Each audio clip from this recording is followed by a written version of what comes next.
Hi everybody, this is a quick MadMapper 4 tutorial, and you're going to learn how to modify your video mapping for multiple cues and scenes at once.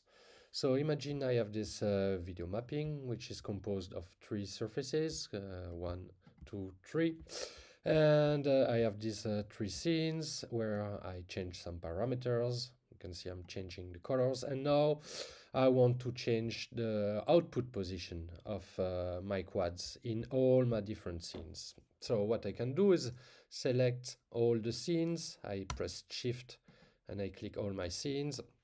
And now if I click the edit mode and I select my surface, modify the mapping, select this one, modify the mapping, okay, and click edit. And now, as you can see, I have modified the output position of all my quads in all the existing scenes.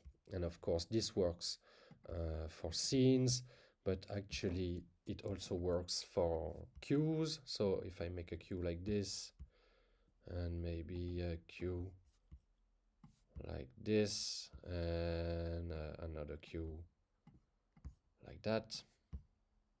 Okay, so now I have these three different cues, and I also want to change the mapping and the output position of my quads.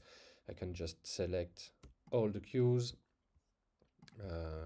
click the edit mode, select the quad I want to move, modify the output geometry of my surface, do like this, and when I unclick the edit mode, now if I play back my cues, as you can see, the video mapping has been updated in any cues or scenes that I had selected.